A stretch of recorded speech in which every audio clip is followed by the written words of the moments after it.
in talking to you.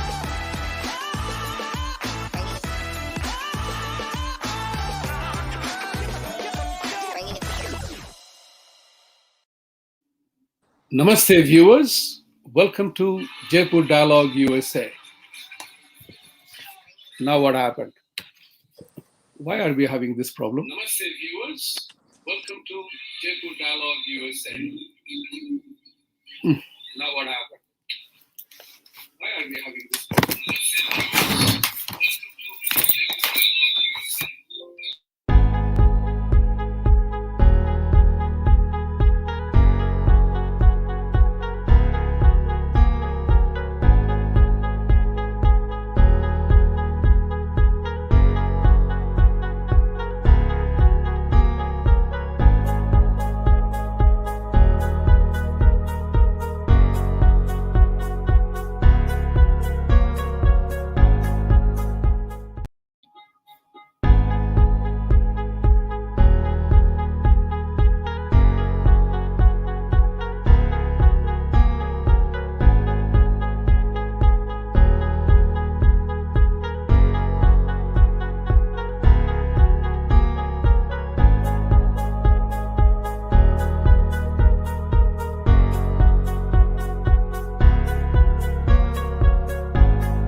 Namaste viewers, welcome to Jaipur Dialogue USA with a special edition on Sunday 10:30 a.m. Now, what we want to talk about is Sanatana Dharma. And what is the opportunity, relevance, and impact? That's the broad topic that we have decided to talk about today, because this is a subject matter which involves every Hindu, every Indian. It must. And what is important here to remember is its relevance in the current context. We want to talk about that. Majority of the Indians living in America, they have awareness, but they have no full knowledge about what exactly it entails. There's a battle between dharma and religion, but the Sanatana Dharma definition is very simple and very easy. It is gender, color, race neutral, is non-discriminatory, is accepting of everything and everyone as is. It believes in the concept of Vasudhaiva Kutumbakam. We want to talk about this subject matter in greater detail. And this is not the last one. We will have many more conversations because we can't cover the entire ramifications of this entire principle in 1 hour. And our intention is to educate, reach, learn, and enable people to take the message forward to the world around us. To discuss this matter, I have great pleasure in welcoming Mr. Aditya Satsangi. Aditya Satsangi is a founder of Sattology, in which he talks about debunking mythology about Hindus and Sanatana Dharma. He is an ardent supporter of ISKCON. He is an entrepreneur and author of many books. So welcome, Aditya ji, and welcome to this show. And wanted you to share the entire ramifications of this principle. You have been on many shows in the past. You have been virtually a warrior, if I might describe you. You have been a warrior to expand the concept and bring it home to many Indians who are living in this part of the world globally. India, whoever is in India, they have adequate knowledge, information. But principally, Indians living outside, they are a little bit of a confused lot. And I have interacted with a lot of them. What I notice is there is a tremendous amount of desire and enthusiasm to be relevant to the conversation around the world between the Brahmanic faith and their insistences and assertions, and our simplicity of the message that must reach everybody. So I noticed that they are very concerned, they're very enthusiastic, very desirous, but they are missing out on one element, is a leadership. How do we guide them to create a movement in this particular world today, beset and bedeviled with so many problems? So one of the things that I wanted to talk about in Sanatana Dharma, do reach out to people and share your thoughts about it and what must all NRIs do, especially Hindus particularly, that they have to stand up for themselves to take this message forward. I am a believer in the concept that unless and until we talk about our own narrative, we get defined by others. And therefore, one of the classic things is we are the most peace loving practice in the world. Most. But we are the ones who are attacked as if we are the most discriminatory people in the world, as if we are the most intolerant people in the world. And we are branded as a Hindutva kind of a thing, as if it is some evil. Go ahead. First of all, thank you so much for such a warm introduction, and uh, and thank you so much for inviting me for this conversation also. And I really respect your platform from which you're speaking, and you all have done a wonderful work together. So, speaking my engagement in the U.S., I've been active since '97 in the U.S. Very active in this area, and I have worked with mainstream Americans all my life. Indian Americans I started interacting in last 2 or 3 years mostly, and since then, since 2015, I think, which is now 6 years. And my experience is that Sanatan Dharma becomes attractive to Americans in the manner we explain it. So, so the way if we like, for example, if I'm trying to sell you a product and I'm not too sure of about that product, then people are not going to buy from you. Sanatan Dharma also needs a similar explanation, which is more relevant to the people to which we are speaking to. Now, so when we talk about Sanatan Dharma, my experience is that Sanatan Dharma is very attractive, naturally powerful, and it has all the things which Americans are looking for, and we have to also explain in a way that they can understand. So more and more Americans, who are running away from Christianity and Islam, it was Islam in Middle Eastern philosophy, and also Judaism, they are becoming attracted to Sanatan Dharma because of the simplicity and the openness that it offers, the wide ranging topics of spiritual advancement it offers. And many of them are also trying to steal that from Sanatan Dharma. Like, for example, in Los Angeles, there is a yoga school running called Christian Yoga. Now, it's a very funny term because both are opposite of each other. First of all, it is Christian, that means you are from the book, you cannot have an open mind. And the second is yoga, which is all about the open mind, is Right. mindfulness. So it's an oxo. So when I spoke to them yesterday, I was giving a talk to their church, and when I spoke to them, and I said it's an oxymoron because you are at the same time you're saying open close. It's like open close is an oxymoron. So Christian yoga is an oxymoron also. Open close. So you are trying to open your mind, but still you want to believe in Christianity. So I have no problems with your faith. If you believe in Apple, I'm happy to say that Apple is good. I'll say what you say want to say, Apple is good. But if you want to say apple and orange taste the same, then I have a problem because it is not a scientific fact.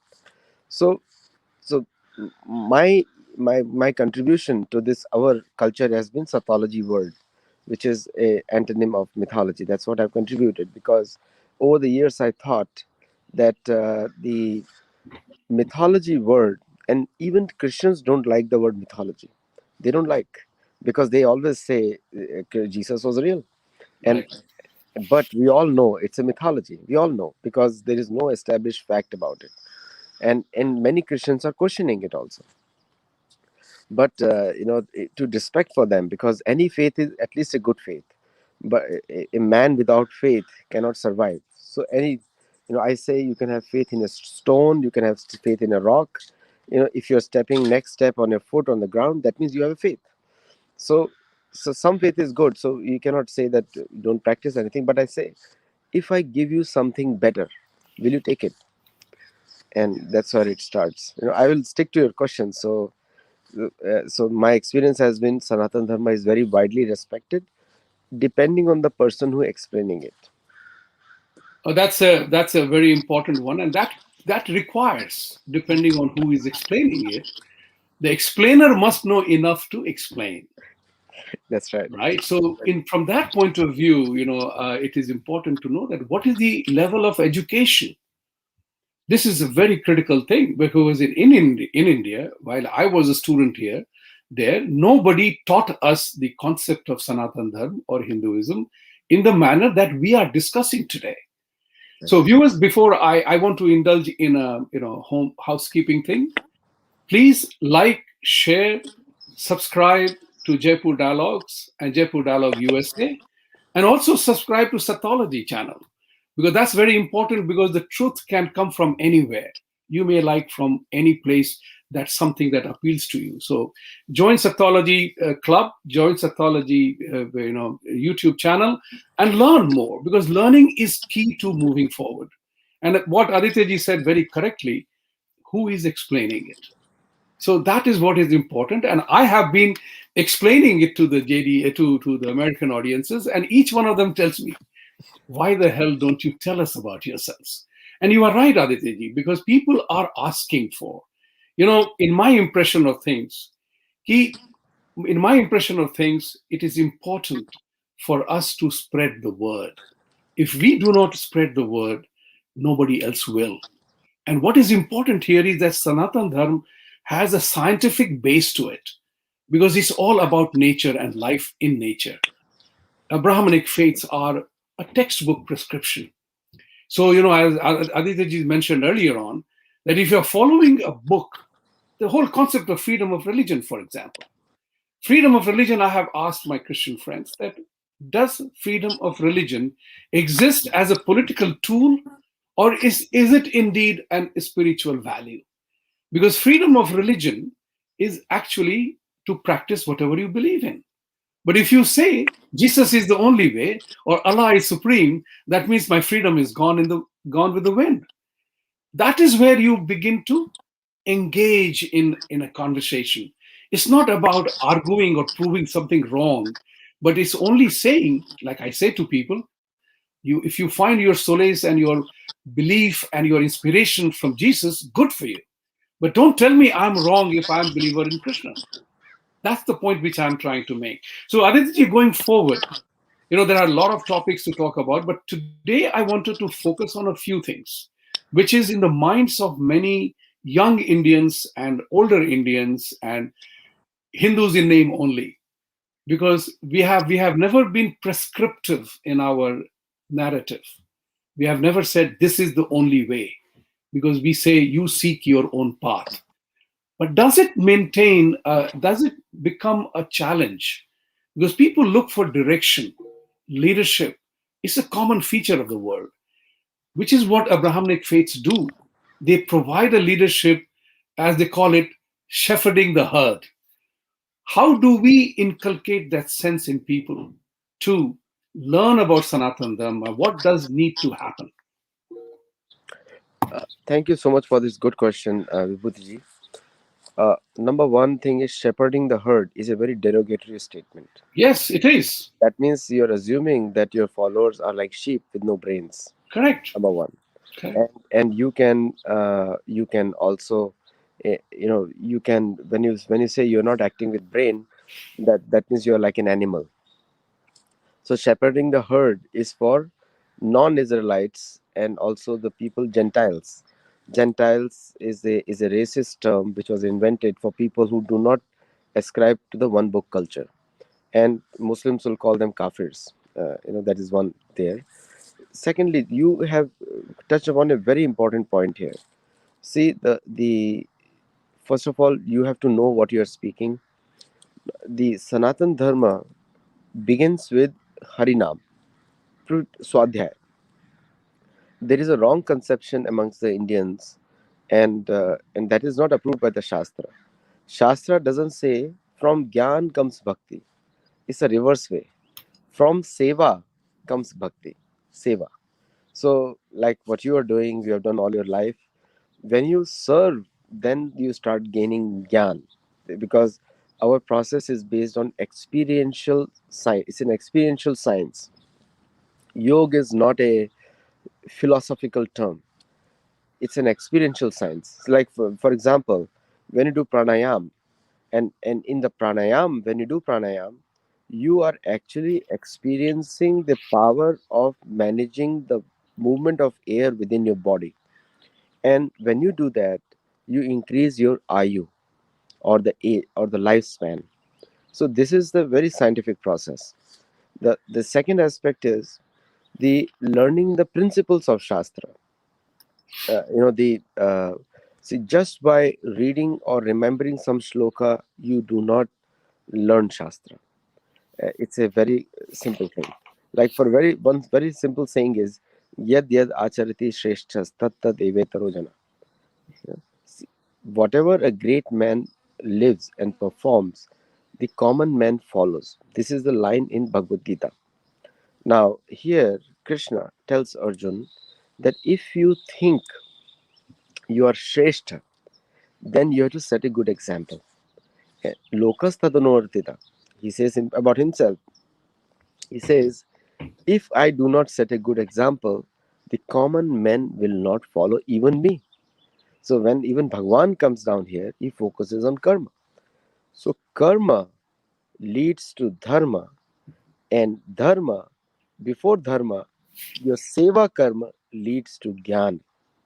So this is the cycle we have, and this Americans accept very easily, because everybody will say, in the Christian world, and since I preach a lot to the Christian and Muslim followers also, so the faith and works is a big conundrum in Christianity, which most of the people do not understand. Mm. In Quran also, it's a big conundrum, faith and works. So your actions, like for example, many of the Islamic scholars become very defensive in front of me from the word jihad. See, the it's a very misunderstood term also. But when I explain them from Bhagavad Gita about their concept, they are very enlightened. You know, even they are learning from Bhagavad Gita. So the faith and works is very easily explained in our Shastra, and no commonsensical man, unless you meet somebody crazy who is out there with a sword to kill you out, those are crazy people. But majority of the people will accept that your actions define who you are, not Absolutely. your speech. Right. And that is exactly what Krishna says in Bhagavad Gita. Yad yad acharati shreshthas tat. He did not say yad yad vachati shreshthas. He did not say whatever a great man speaks, common man follows. Right. That was the Roman philosophy, which Christianity adopted. And right now, the Christianity is working on yad yad vachati shreshthas. Whatever great man speaks. No, our Shastra is not like that. And on just one this simple point, they are defensive now. So our biggest convincing argument is, a very scientific argument is, actions speak louder than words. कर्म is प्रधान, कर्म प्रधान है, कर्म से ही धर्म होता है, Absolutely. धर्म से कर्म नहीं होता. That's so well said. And there are a couple of things which I always tell people. Doesn't matter what you pray, who you pray to, and how many times in a day you pray to. Eventually, it is your action that defines who you are.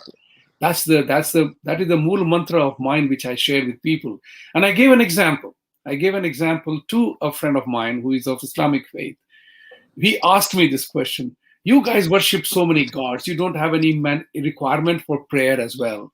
And I said, listen, there's a very simple example. If your guy prays 5 times a day, blows himself in the market, kills 20 people, and I'm the one who perhaps prays once or twice a week, I don't necessarily go to the temple. I go to the temple once in a way. But on that particular day, that fatal day, I am taking 5 people to the hospital whose life gets saved. So from your definition of things, who is Khuda ka banda? Me or your guy? And they all say, you are right.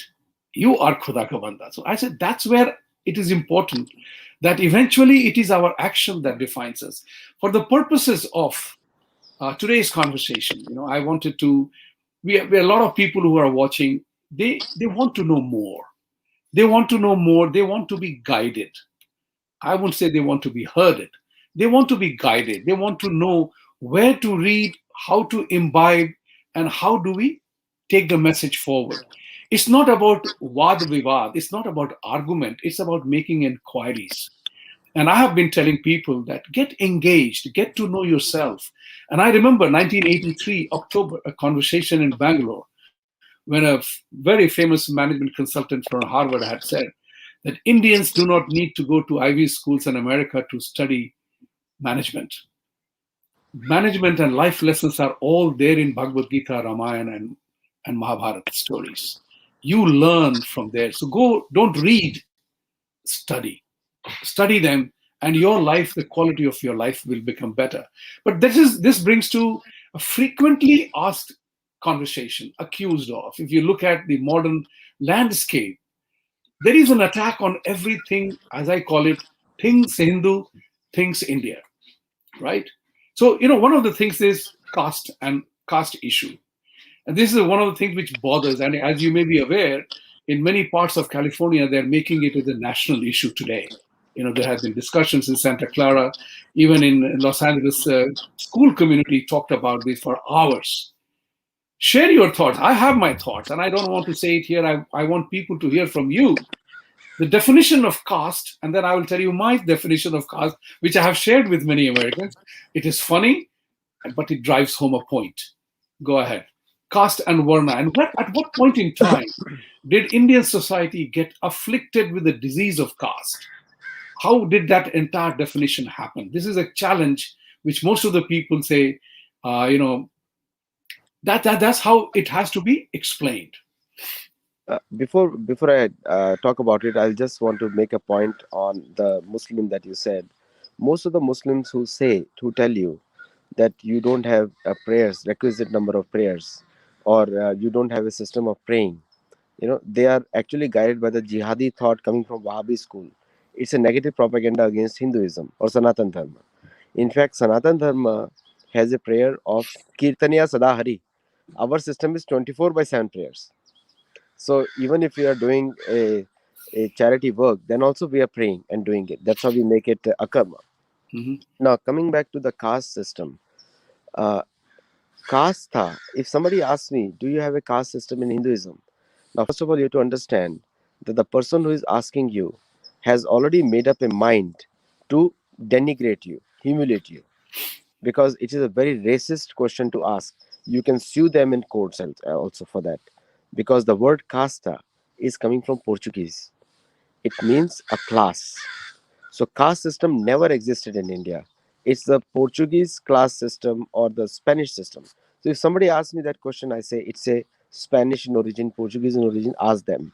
We don't have a caste system. So I'll tell you the history of that. The word caste was introduced in India in the 1901 census instituted by the British and under the guidance of Herbert Hope Risley. Herbert Hope Risley was an anthropologist who decided that which is an upper caste and a lower caste by the width of the nose, length of the nose, and the height of the nose. That was the criteria for establishing the caste system by Herbert Hope Risley. Check it out. And the and you can see him everywhere. He was the successor to the Max Muller and Macaulay's.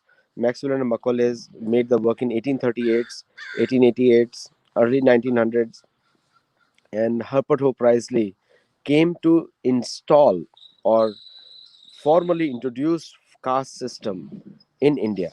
And the background is, if you look at the history of Christianity right from the 16th century, Christianity has survived because of Roman, like the anyone who accessed Roman thrones. So Christianity has used the Roman Empire to spread Christianity across the world. Very, very hierarchical and very rewarding to the upper class only. And that's why you see the system of nobles and elites versus commoners. That is very common in Spain, Portugal, France, Italy, and all these places where the Roman Empire seat was there, including Istanbul. Istanbul was known as Constantinople earlier. So the history of caste in the European system has been very big. And I'll tell you one more recent example. Recently, there was a Black History Month. I think it was March in San Diego. And they said in the opening, in the website, they said the upper caste and the lower caste, the caste discrimination against the blacks. That's what they wrote. The University of San Diego wrote it. It's a Christian university. Mhm. Now, and I challenged them over there. I was one of the speakers over there. I challenged it over there that how come you have writing about caste system. Earlier you were telling about Hindus. He said no, caste is not a Hindu word. It's a or European word, and that's the American academic definition of the caste. Now you have asked me. Second part is Varna. Varna means alphabet or a category. Chatur Varne Maya system Guna Karma Vibhagasha. So with the same mother and father, so there are Krishna says that there are four Varna, which are naturally found in the society. He did not say, and naturally whatever is found in society is created by him. That there is a business class, there is a administrative class, there is a education class, teachers class, and there are workers class. Four classes are there. Now the classification of those classes is not based on birth, because he says chatur varne maya sasham guna karma vibhagasha, according to the qualities obtained from the nature and their karma. So if you look at the definition of these four categories, it is also mentioned in the 18th chapter of Bhagavad-Gita, 18.41 to 18.47. Please read it. So where you see Chhatra Karma Svabhavaja, Brahma Karma Svabhavaja, Vaishya Karma Svabhavaja, and Paricharyatmikam Karma Svabhavaja. So everything is based on your nature and your actions. So same mother and father can have four category of children also. Like for example, he can have one child as a teacher, another child as an administrator in the police, and a third child can be a businessman, and fourth child can be a very good employee of any other classes. Like you see, Vaidya, Vaidya are also considered in the service class, because they live. Their job is to take care of health of everybody. There are laws over there. Similarly, artisans, actors, actresses. These are not the main occupations, but these are secondary occupations. The main occupations are trade, agriculture, and cow protection, goraksha, because cow is a very important aspect in the varnashram system. Now, so the difference between varna and caste is the definitions are completely different. Caste is a exploitative term. Varna is an empowering term. There is a very strong connotation over there. Varna respects you. So if you're a good warrior, why would I want you to become an engineer? I want to make you a good warrior. If you are a good doctor, why would I want to make you a warrior? Because you're a good doctor. So it enables you to excel in your own choice of profession and liking of your character. So this is the Varna is a very empowering term. So when I explain this to Americans, they love it, because I always give references. I do not speak in the air, and they love that part, because always say, I'm not saying it. This is the shloka I have given you. You read it, and if you do not understand it, read three before that, three after that. That's how you learn it. This is brilliant because there are two things that I take from here is that incidentally, it so happens, that's my explanation too. And that's what recently I was asked this question because of my interactions with many people. They said, you guys have a caste system. I said, yeah, there is a caste system imposed on us, and we are attending to the issues arising out of that. That's the fact. The government is taking constitutional actions to protect those who are designated as such. But you guys are worse.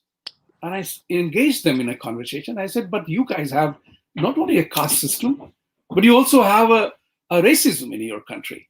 Are you happy about that? But according to you, you are doing a lot about racism. Tom Cotton, and there are many people who say that there is no racism in America. But the issue here is very simple. And I gave the modern definition to that. I said every country, and you alluded to the family part of it as well. So I say the same thing. I told people that, look, and it is for the viewers, imbibe that and share that concept that every society, every family has its own caste system.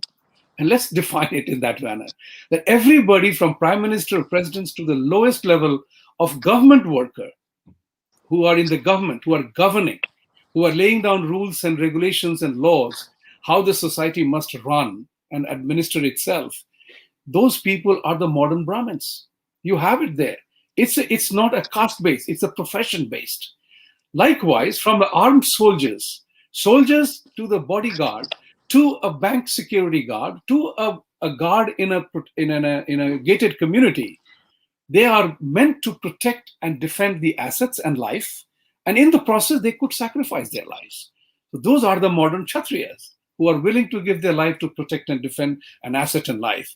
Third category, which you also talked about, is the trade and commerce. So whether it is any businessman, any manufacturer, or in India, as they say, the guy selling pan and cigarette in front of a restaurant, everybody is doing a trade and commerce. Everybody is Vishya, and everybody else, whether it's a banker, accountant, doctors, sanitation department, everybody who is offering his services are the modern service sector, including information technology and everything else. And there is no ban on anybody becoming something else, as you very rightly said. That if I'm a good in providing a service, why would I go and make myself miserable by being something that I'm not naturally and physically and mentally capable of? That's what casteism, if you want to talk about, is worse only when you mandate and stipulate that once you are in service sector, you can't become anything else. There are doctors who are in governance. There are military people who have joined the administration. There are people who move from one group to another group. There is no ban on that. It's only when we mandate that people cannot move, and once you are X, you remain X forever. The second part was you talked about the study. I always say my example is that by memorizing the dictionary, you don't become a linguist. Just as to become something you have to practice and you have to become better. That's what is important. Just by reading a text, you don't become a good human being. You become a good human being by doing the good things and the right things. One of the key questions that affects Hindus is, I hear this cry all the time: Hindus have no unity. Hindus can't need Hindu unity. We need Hindu unity, and this particular thing is talked about. And my response was that unity is not a shirt or a dress in a hanger. You go and pick it up and wear it, and you have, voila, there is unity. It doesn't happen. Unity always happens behind a cause and a purpose. The classic example in the 21st century, a few months ago, was when the symbol swastik was attacked. There was a legislation being made to declare swastik as a hate symbol. Every group of Hindus united everywhere in this country, and they fought and they negated that. That's what I appeal to people, that when you want to unite, you have to create the unity behind a purpose. Your thought on it? So I'll also give one comment on the caste also before I answer this one.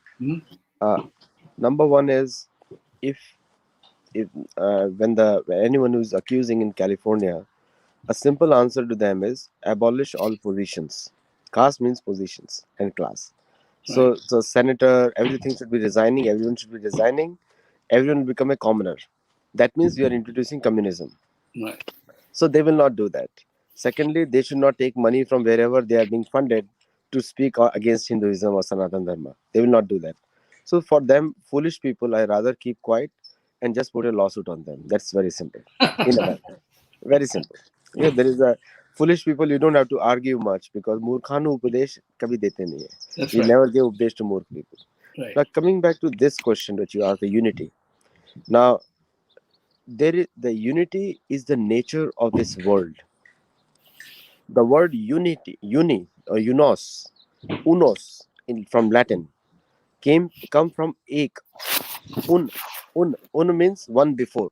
Sanskrit word is one before. We say unanchas. Unnis. Unnis means one before 20. Unnis. The word unos comes from Sanskrit word. That means one before. Now, the only one before us is Bhagwan.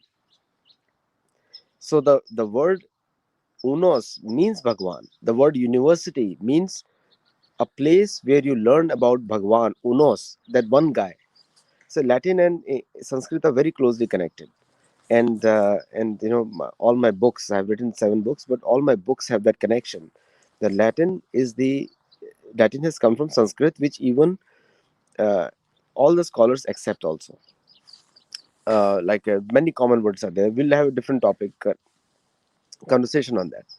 So the unity means coming together for the unos, for one. Now it is said in, and Brahmaji, I'll quote here. Ishvara Parama Krishna Satchidananda Vigraha Anadir Adir Govinda Sarva Karan Karna. This is Brahma has said. You know, Krishna is said in Bhagavad-Gita. He says, Aham Sarvasya Prabhu Matta Sarvam Pravartate. I am everywhere and everyone lives for me, because of me. Then he tells Arjun, Man Mana Mad Bhatto Madhyaji Mam Namaskuru Mama Yavashati Satyane Priyajani Pratiyosime. So there are many examples, he says, like if somebody wants to attain peace, Krishna says, Bhoktaram Yakatapasam Sarvaloka Maheshwaram Suridam Sarvabhutanam Gyatva Mam Shantim Richati. So our Vedic scriptures are very clear. First of all, there is no competition between Shakti. Again, a Western colonial imposition. They introduced in India Shaivite versus Vaishnavite versus Shakti worshipper. That is stupidity. That was never existed in the Sanatana Dharma. Never existed. It started from 1888 after the Max Muller and Macaulay started introducing, because that guy is a British Christian. He's trying to see everything from a Christian point of view. And Christian world means that I'm superior than you. Like their work is, see, our Vedic conception is, I'm your servant. I'm lower than you, sir. Always. Whenever I come to you, Vibhuti I'm lower than you. You are my master. That's how we say it in a Vedic culture. And that's how everybody says it. All the masters, all our gurus say, we are your servants. We are smaller than you. Mhm. Nobody says, I'm a teacher. They say, I'm a sadhaka. I'm a servant of my guru. It's a Christian concept who says I am the boss. हम लोग बोलते हैं दासानुदास, मैं बोलता Christians बोलते हैं बॉसानु boss. So it is their small mindedness that they introduce the culture of Shaivite versus Vaishnavite versus Shakti. Now I'll tell you an example of Vishwamitra ashram. In the Vishwamitra's ashram, there were all kinds of rishis. Some people were worshipping Prakriti, some people were worshipping Brahman, some people were worshipping Parabrahman, some people were worshipping Paramatma, some people worshipping Nahari, some people worshipping Shiva, Ganesh, all the different Devi Devta, all Correct. are considered Sanatani. Correct. Everybody, because they are following. See, I tell you one thing. Suppose you are worshipping Durga. You know, she's a mother, she's a material mother. Whose wife she is? Shivji. And who is Shivji? Came from Brahma in the material world. Otherwise, in the spirituality exists Sadashiv. What is he chanting? Narayan. He said in Bhagavad Puran, that is said in Mahabharata, that is said in Ramayana, many places it is said. What is he chanting? So it is totally stupidity that Shiva is competing against Vishnu and Vishnu is competing against Shiva. There are one or two leelas are there, but that doesn't say the whole personality. It's like, for example, Vibhuti ji, if you say I love ice cream and every time you come to my house I give you only ice cream, बोले क्या बकवास है, next time I'm not going to come to your home. मैंने तो एक बार like किया था, हर बार थोड़ी लाइक करता हूँ मैं 24 घंटा. Right. Is that argument is as stupid as that? Suppose you play cricket, or here I play golf. It doesn't mean that golf is my life. No, it is just 2-3 hours in a week, or 5 hours, 10 hours in a week, or 3 games in a week. That's it. It's not that I'm going to golf for 24/7 just because I like it. So that that kind of logic is there. That so unity in Sanatan Dharma is inbuilt. It is said in Shastra, Sam Siddhir Haritoshanam. That means whatever we do, whatever we create, eat, or give away, we do it for the pleasure of Hari. That is the unity. So unity in Hinduism is built in. Whatever division we see are coming due to outside influences, because we have not understood our own culture. Hinduism is the only culture, Sanatana Dharma is the only culture which unifies nature, spirit, Paramatma, our nature, Atma, Paramatma, and like Prakriti, Atma, Paramatma, Kal, और समय, सबको एक साथ वो combine करता है. So this is the biggest unity principle. The disunity, जो apparent disunity, अभी now I give you practical example. If Hindus were disunited, how would Narendra Modi got elected in 2014? How would he again got re-elected in 2019? So we may have differences, and in America we have too many differences, and we don't unite on anything. Like we have elected Biden, we have elected everybody else. That is not the barometer on which we should judge our unity. Number one, because that is a political thing, and that is purely get driven by emotions rather than fact. Whosoever can advertise more on Facebook gets popular. So if people have voted, but if you say, do you say, think that most of the Democrats are not dharmic? Indian Democrats, they're very dharmic. I meet them in the temples, I meet them everywhere, but somehow they could not understand the politics of America. That's why they voted in that way. So even today, the only disunity I ever see in the world is in, especially in the Hindu community from all parts of the world. America has Hindus from India, Fiji, Trinidad, and all other parts of the world. There are Hindus from everywhere. The only disunity I see sometimes is that they are not asking one thing from the government, and that is correcting the education. So whether you're a Democrat or Republican, I respect both of you, but we must ask.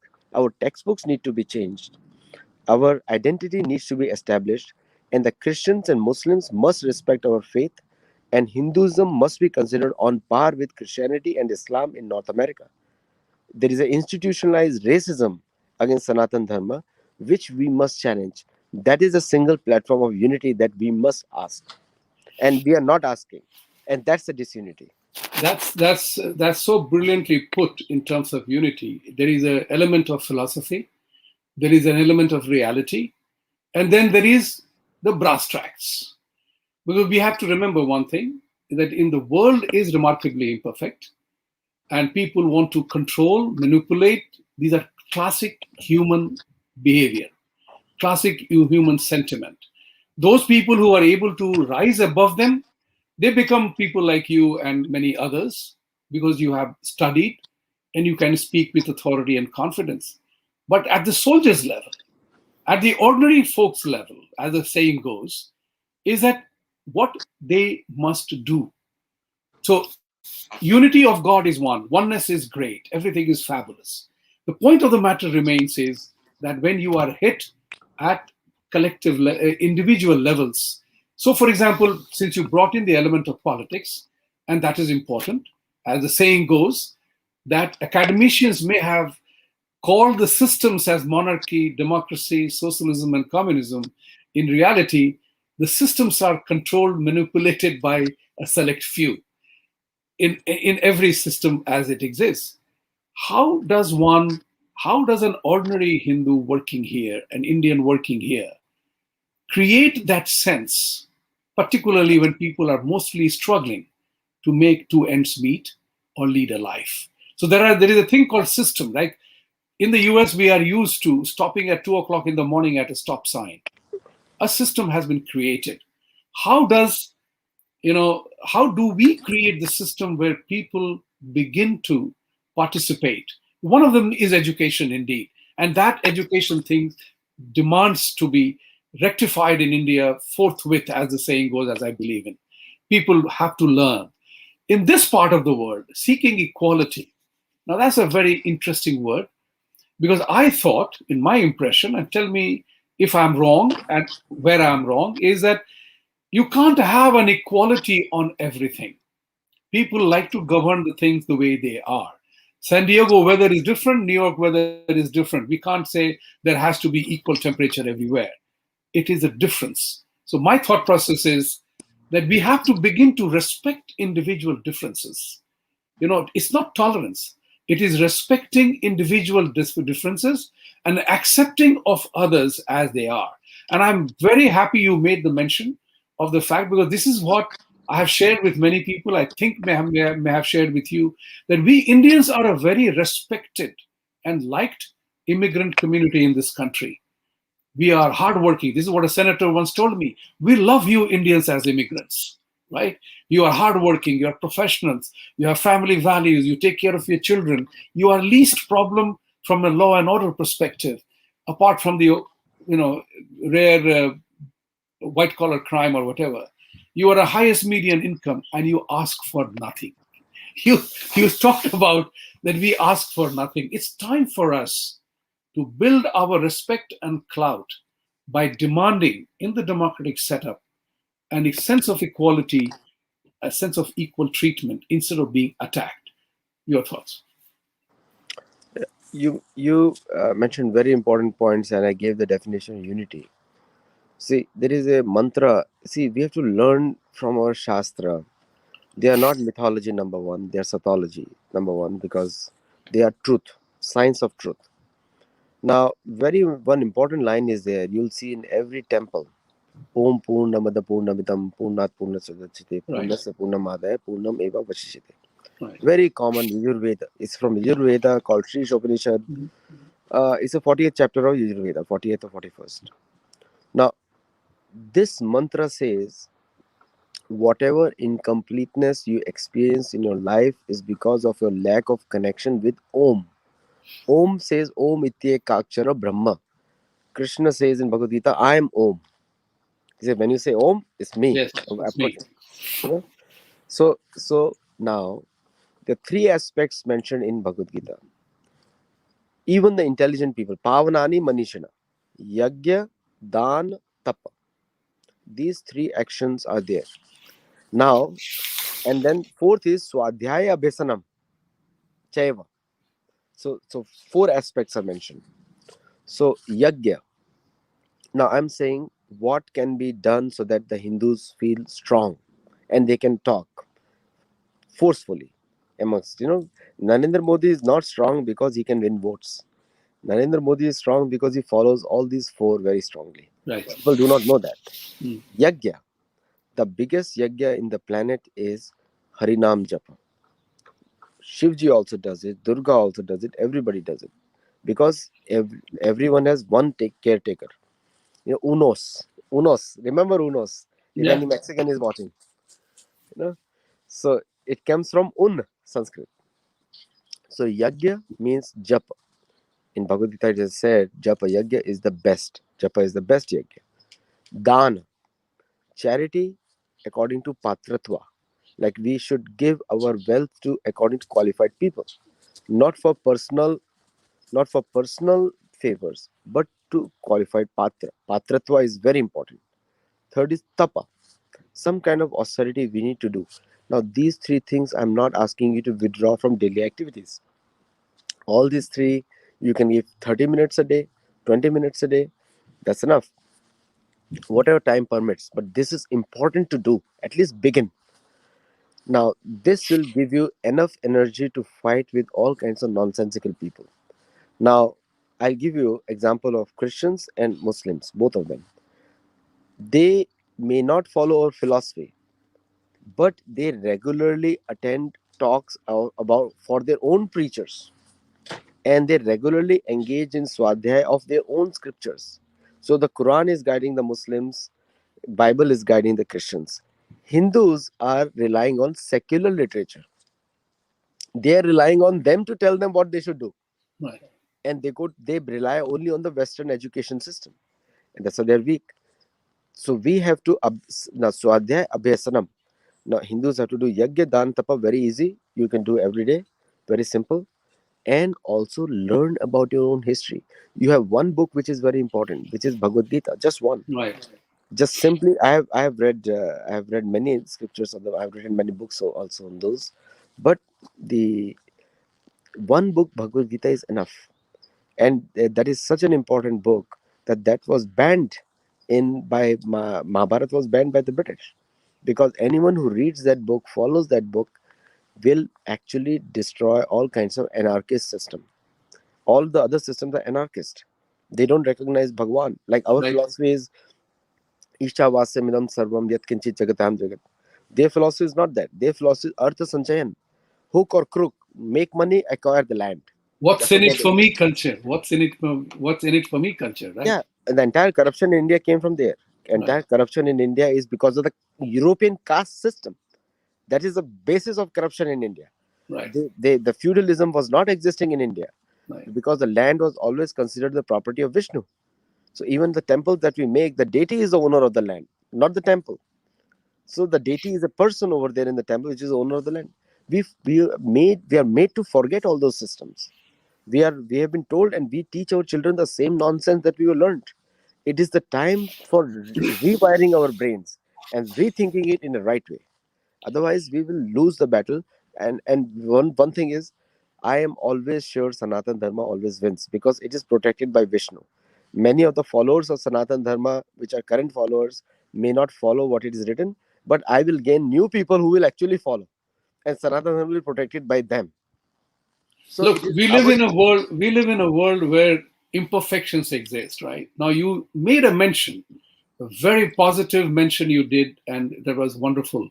However, there comes a moment in time that we have to move forward about what next. Now, education is key, no doubt about it. Learning is key. We have to do it ourselves and be guided by philosophies that are important.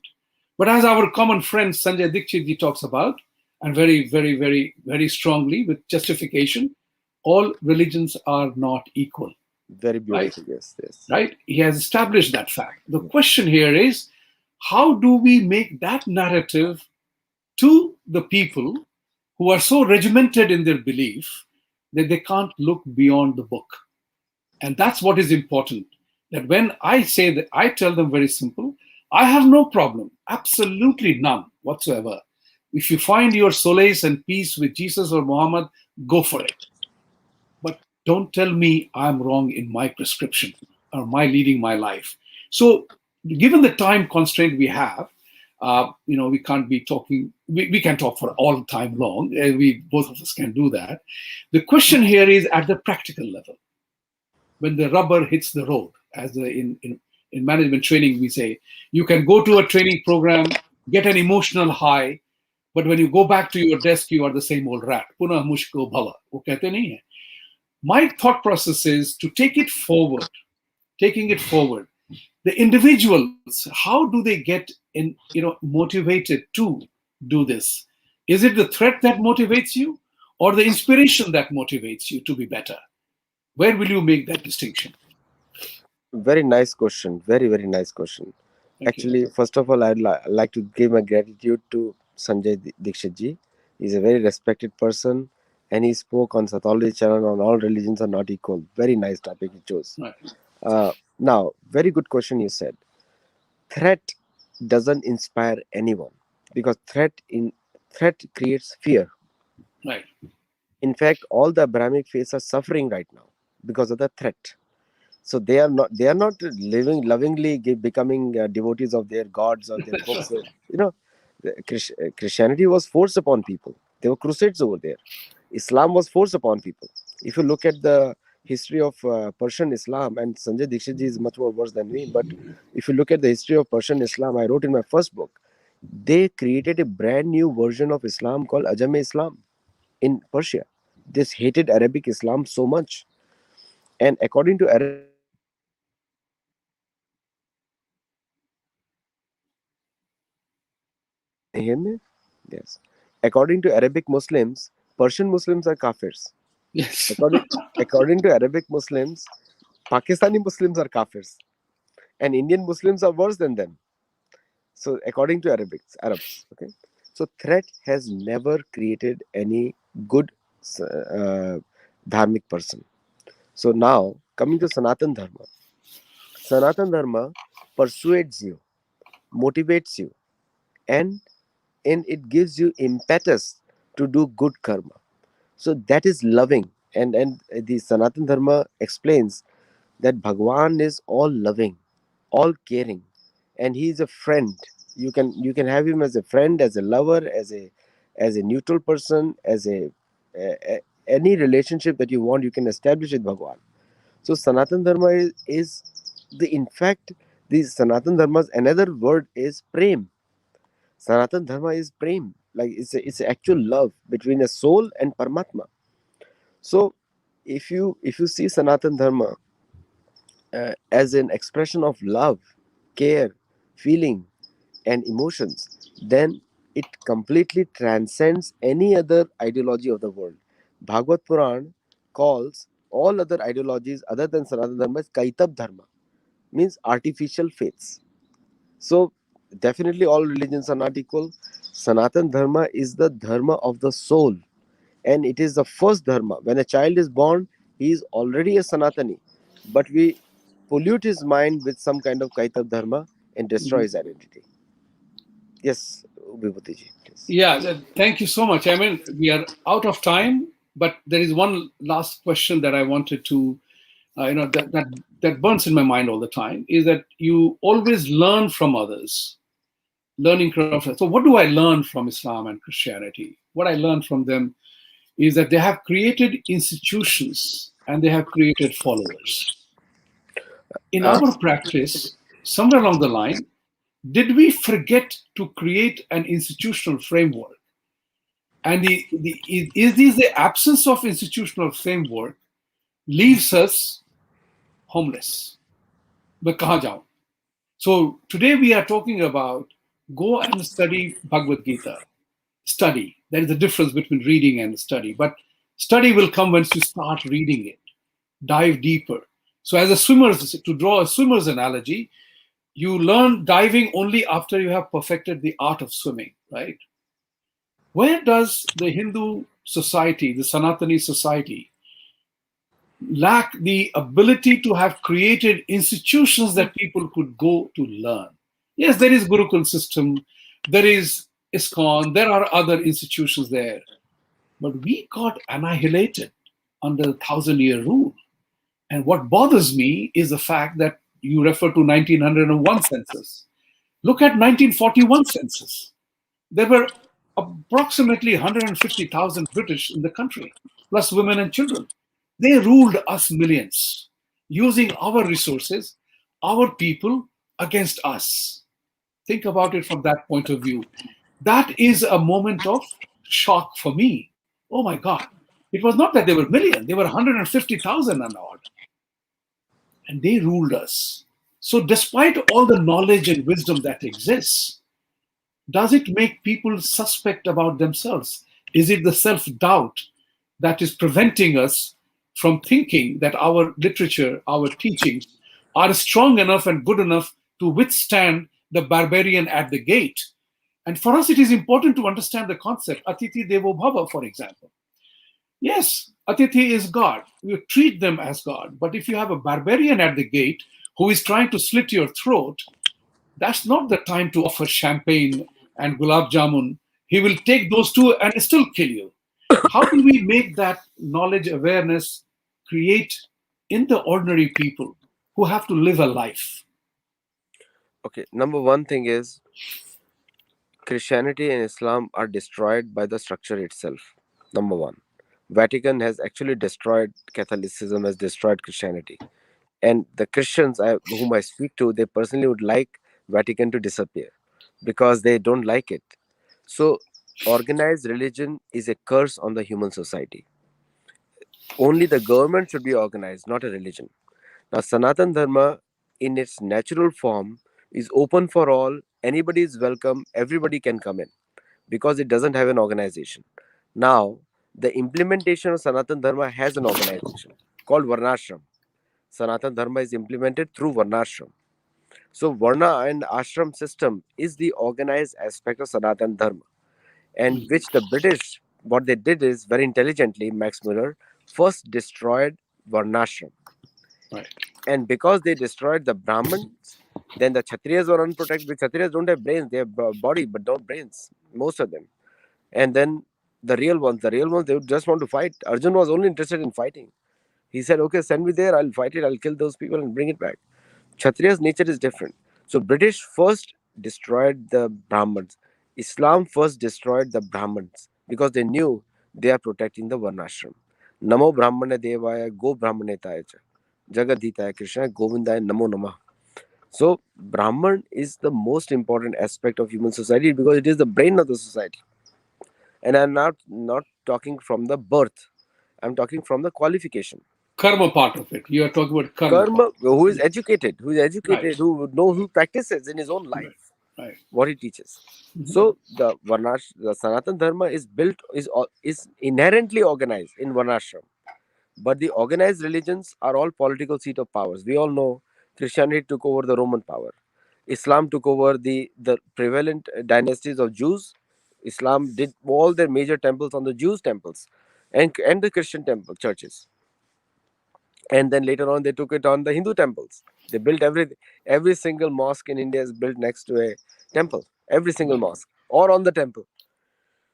Right. So organized religions are a curse to the human society, and they have to be either de-recognized and or they have to be not considered important. So all religions are definitely not equal, and organizing religion is definitely not recommended in Sanatana Dharma. Now what we have to do is our governments need to follow Dharma, Sanatana Dharma. So we need to elect leaders in democracy who promote these values, and therefore the secularism concept is against organized religion because they were interfering in the governance too much. If you look at secularism, it is against the organized religion. Secularism was invented to oppose the church and oppose the mosques. That's why the Islamic countries don't want secularism in their country, because it will directly oppose the religious system in the place. And the democracy is also being subverted by the other countries because they want to control, they want to introduce. So Sanatan Dharma is a strength in itself. We don't need to change it. Anyone who has tried to organize Sanatan Dharma has failed. Anybody. Because the natural organization of Sanatan Dharma is Varnashram. You called organized religion as a curse, and I call it that's one of the biggest mafias operating around the world because they play upon. And the English language is a funny language. You have two words: pray, P-R-A-Y, and P-R-E-Y.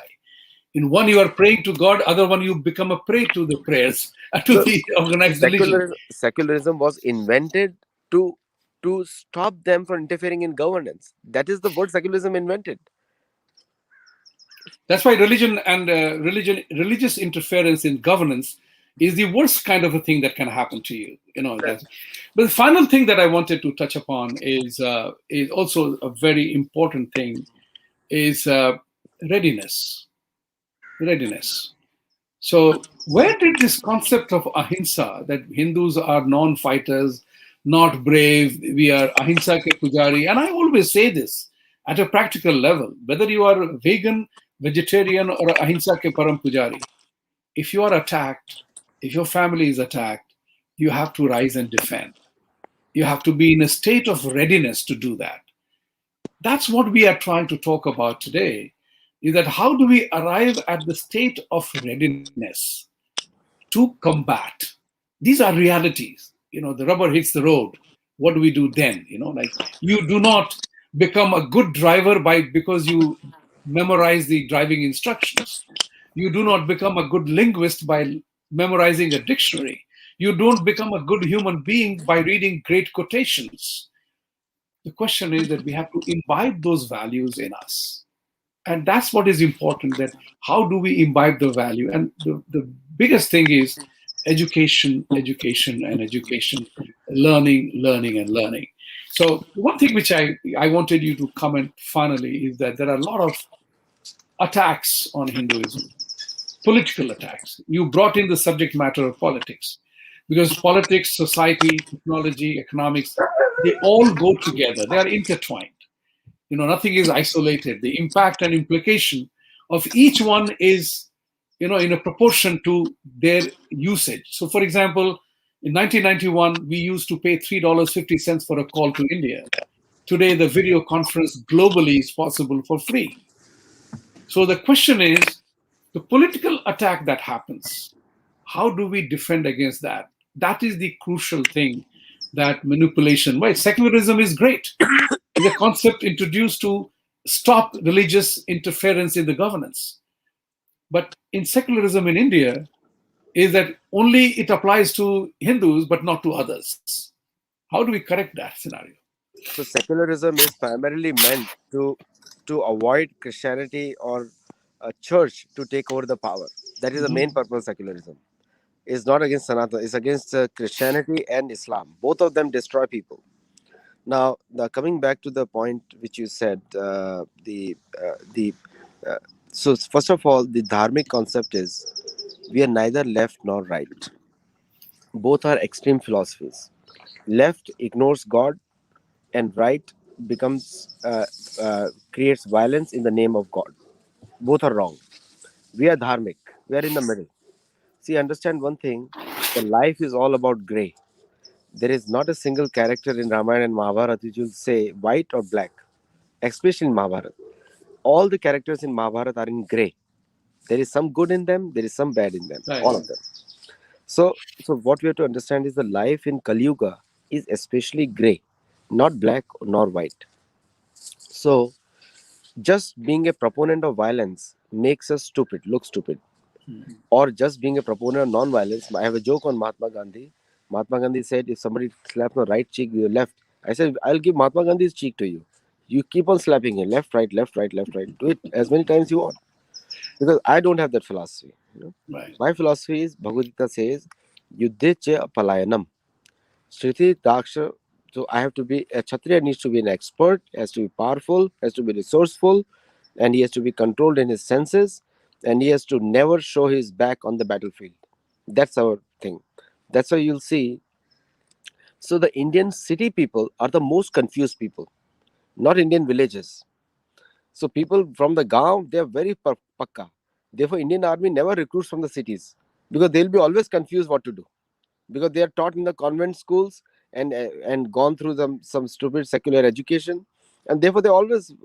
But from the village, when you pick up a guy, he's very pakka. When he to fight with Pakistan, you don't need a Bombay guy. Bombay guy will only talk about some stupid Bollywood songs. Aman ki asha. That kind of nonsense. A soldier has to be very clear. Soldier needs to show a direction. That is the enemy. Just kill him, and that's how it works. So dharma is like that. Dharma gives you a direction. It's neither tells you you're violent or you're not even non-violent. We are commonsensical. We are logical. So if I have to fight to protect my dharma, I will do it. Uh, so a soldier, when he goes out, and dharma also creates a sense of discipline. So the philosophy that we have to be aman ki asha and hoping for peace against peace, that is a very esoteric utopian idea. If a lion is standing in front of you, I'm not going to go and embrace a lion. He's going to eat my head. If a snake is there, I'm not going to kiss the snake because he's going to put poison in my mouth. So I have to actually stay away from them, protect myself. So you know, We I are we are running out of time. I'm 100% sure we will have many more conversations. I read a book. To the viewers, I would say that what you have probably heard today is remarkable wisdom and inspiration to read, study, and follow the concepts which are important. I read a book which was, I love the title of the book, Abandon Common Nonsense and Accept Uncommon Sense. What you have to remember is the critical element that defines anything. And if we do not stand up and define ourselves, we get defined by others. So the ignorance of others cannot destroy the wisdom of many. And that's the important part to bear in mind. Request to all the viewers, I hope you have enjoyed the show today. Like, subscribe, and share. Jaipur Dialogue India, Jaipur Dialogue USA, and my dear friends' channel Sathology, because that's where the education comes from. The more you dive, you cannot dive in the ocean or a pool unless you know how to swim. So let's learn how to swim before we dive. And if we want to dive, let's learn swimming. Both go concurrently. So thank you very much. thank My you. famous statement, Satyamev Jayate. Thank you, Aditya ji, for being Namaste. here. Thank Namaste. you. Thank you so much.